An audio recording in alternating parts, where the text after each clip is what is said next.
This is day 2 of the Bassmaster Northern Open on the James River.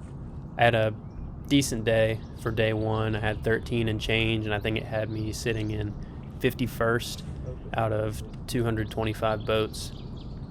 We had an hour fog delay on the second day of the event, and my fishing area that I caught my fish the day before was about an hour from the ramp. I had planned to go there, but the longer we sat there during that fog delay, the more I started to think, man, I'm losing, I lose an hour to make that drive there. I've lost another hour for this fog delay. The fish bit pretty early for me the day before. The tide gets an hour later each day, so I was probably not going to have ideal conditions. And when I make a long run like that to time that tide, if you show up at the wrong time and the fish aren't biting in your area, you've wasted a lot of time, and you can't just drive over somewhere else real quick and catch them. It's not like a normal tournament where if your first spot isn't good, you just try another spot. It might be, once an area is bad in a tidal system, right, you have to drive a long ways before you get back into good stuff. So I said, this is enough, to freak me out. I'm worried that things aren't going to go well down there. There were a lot of guys fishing down there anyway, with it being that far away. So I decided to stay close and maximize my fishing time. This is my very first stop of the day. This was a creek that I had fished maybe 3 years prior with my little brother in a high school fishing tournament. I was a boat captain for him, and I wasn't able to get into this creek during practice really because the tide just never set up right. It's one of those tides where one of those creeks where if you don't have a good tide, you can't get in there if you don't have a high tide. And it's also, kind of sketchy because it's a very easy one to get stuck in, right? Because if that water drops out while you're in there, you're not going anywhere for a long time. So I knew that because of how the tide had been throughout the tournament, probably not many guys had even gotten to fish in here during practice or during the tournament, because the tide when the fish bite had been happening at night, like early in the morning when it was still dark. So I knew there should be some fish there for me.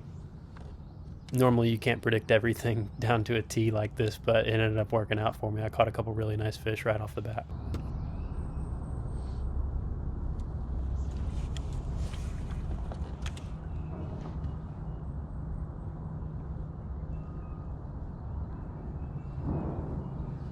Barely felt him. Yeah, Nice. Ooh.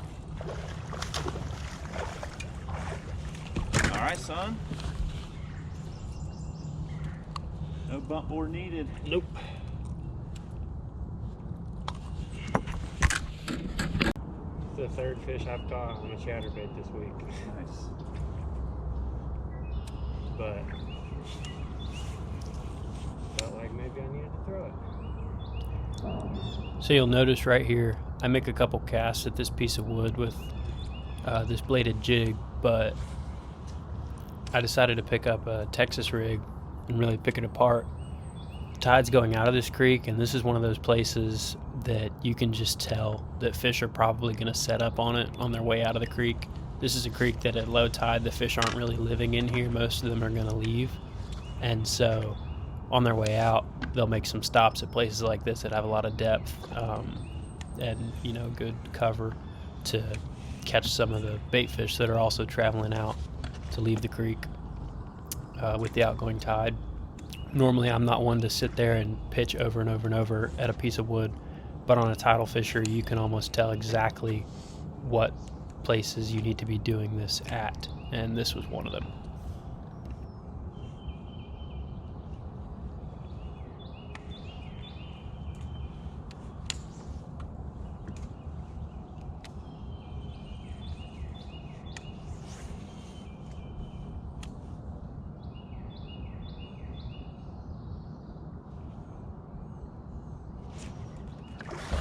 Nice.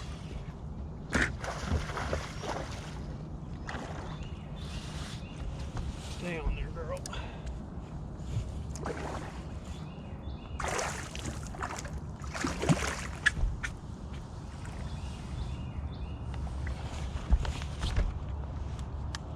I'm so glad I didn't drive all the way down there. you'll hear me say I'm so glad I didn't make that drive, and that's because I've got 2 fish now that I can probably weigh in, and I would still be running had I gone. Cool. Did you have one? Nah, I was popping it out of there.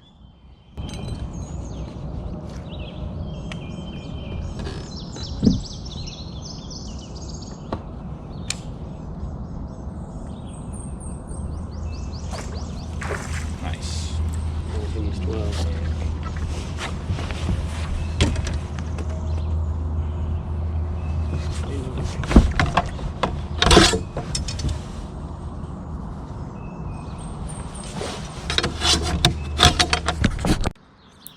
So like I said at the beginning of the video, I was staying close, scrapping my whole game plan and kind of putting it together as I went. So I just fished that creek. I wanted to run more creeks like that, but when I tried to get into the next 2 that I tried that were that same type of creek you can only get in when the tide is up, the tide had already dropped out too much for me to get into those.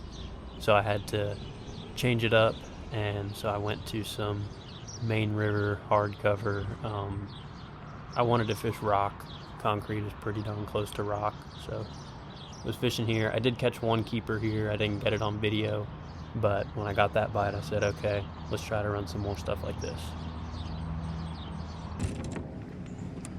So right here, I'm pulling up to one of those classic James River wing dams. They're just little rock jetties underneath the water to keep the bank from eroding on the river. Very well-known pattern on the James to fish these with a crankbait. I was certainly not the only one in this region doing this.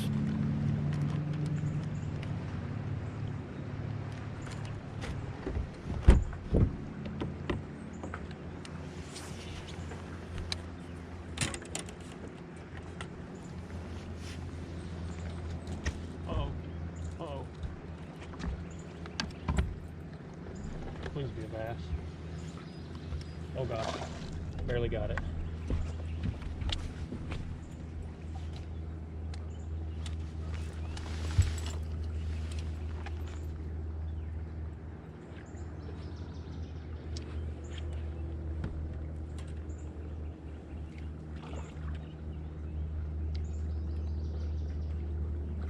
Yes. It's a way to fill your limit there, bud. Yes, sir.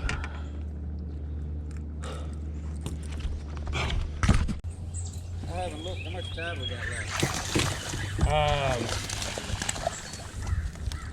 I don't check in until after 4. Okay.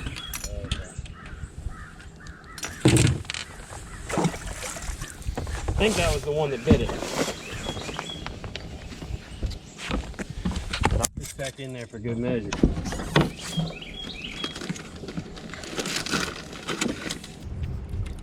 So this is kind of something unique. I'm pretty far up the river towards Richmond right now, and I saw a couple fish in practice up here. There were not many. I maybe saw 4 fish in 2 hours of fishing up here, but the water was like 8 feet visibility, and I saw one that was like 4 pounds, one that was like 5 pounds, and I was like, man, you know, I need to figure out what to do about these fish if I could maybe get one in the tournament. And the fish are very smart, especially bass up near Richmond, right? They're not stupid. They get fished for a lot, and some of them are probably tournament veterans. They've been weighed in at Osborne and maybe decided to come swim up the river. And since these fish eat big gizzard shad in the James, I knew that my best chance at getting a big fish in clean water was probably a big swim bait. So I said, you know what, if I get to a point during the tournament where I got nothing else and I'm close enough, I'll come up here, I'll line up on this pier where I saw these couple of fish, and I'll make that cast, that one cast with swim bait, and see if I can get one to bite. And I got one to bite, but didn't stick him. Felt good about the decision, just didn't stick the fish. You know, that happens. But you'll see right here, I throw, but I don't make the right cast, so I end up burning it back across the surface, so hopefully they don't see it, because like I said, they're very smart. I line up, and I knew that I had to run this bait extremely close to this pier in order to get a bite, and like I said, made a pretty hefty drive to get up here and make this one cast, and it actually freaking worked, but I just didn't get the hooks in the fish.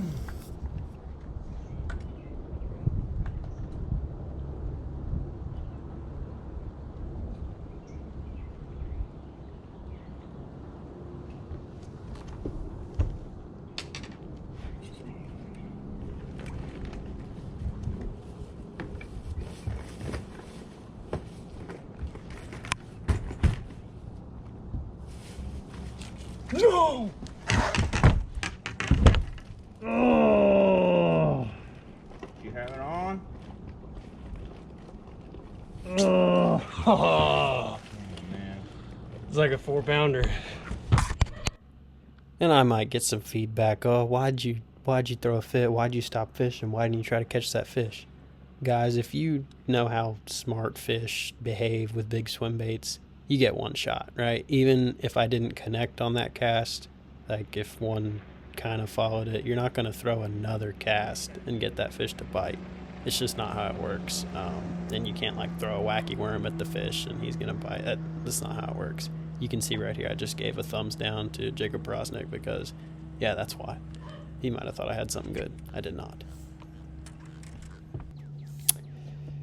Here I am fishing some more Main River rock, cranking just stuff with current on it, you know, similar to what I caught a couple good fish on. Uh-oh. It felt right. Everything felt right about these places I was fishing, and it was evidently good habitat for predatory fish, just not the ones I needed. It's a catfish. Damn. Didn't it look like it wasn't rolling, really? Yeah. Steady pressure.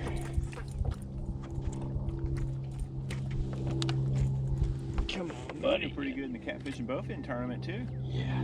Oh, I'm always good at that. And I'm back fishing through some stuff I had fished through earlier in the day. You can see right here my co-angler gets a pretty nice fish. I was happy for him. He was a good dude. He was super respectful of me. Gave me more room than he even needed to during the day. So I was really happy to see him catch a fish. And you'll hear me say, now we're both right there because we both were one bite away from doing our job. Now we're both right there. Yeah. I'm not sure where this wind came from, but it was pretty serious.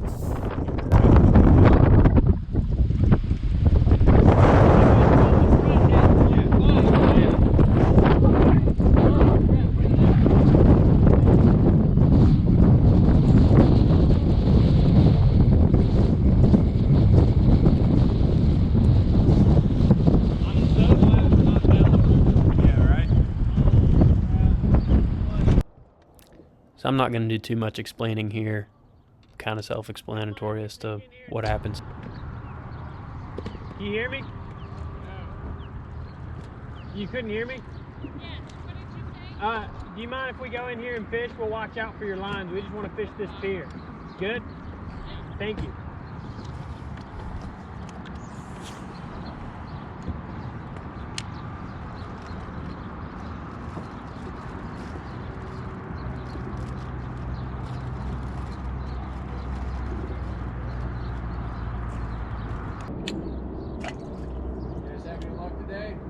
We're doing okay.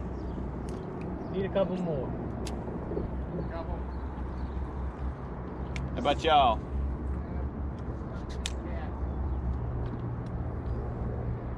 I've caught a couple of those too.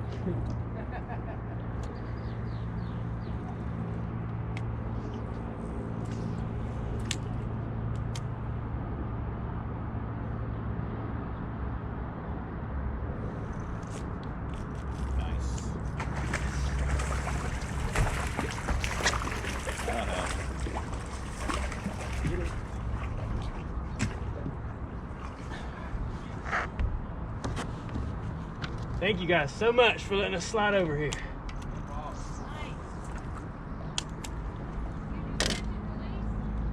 Eventually. That's a nice one. Yeah, it is. He's gonna help me out tremendously.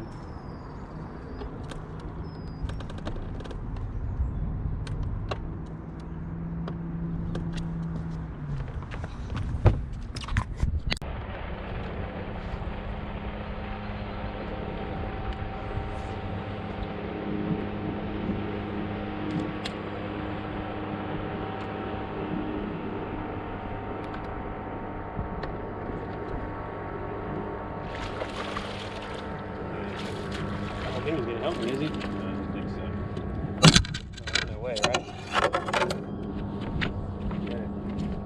I'm just gonna let us keep drifting because I want to fish it, but you go ahead right for now. This clip is honestly just in here for perspective on kind of what a tournament day looks like. I fished so much good looking stuff similar to where I caught that last good fish you saw, and I just didn't get very many bites. I'm comfortable fishing this way. I've done well on the Potomac fishing similar to this, and I burned almost a full tank of gas, and I never went further than, I don't know, 15 minutes south of Richmond. So I was running all over that river like a wild man, just back and forth, fish this, fish that. And, you know, it takes a lot to put together a bag of fish, and it's not always pretty.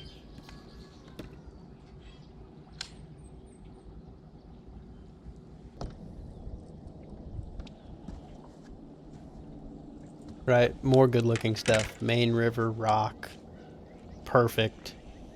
Didn't get a bite. Plenty of stuff like this throughout the day.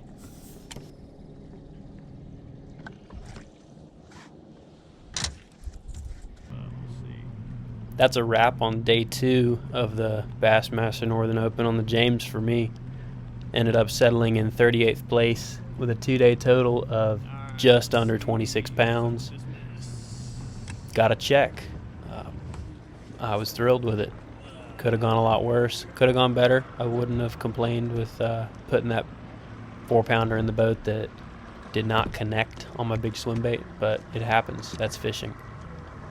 I was super nervous about fishing my first open. Feels like a lot of pressure on us young guys trying to make a go at this thing. Definitely a lot of eyes on us. We've done okay in college, and so people expect kind of a lot.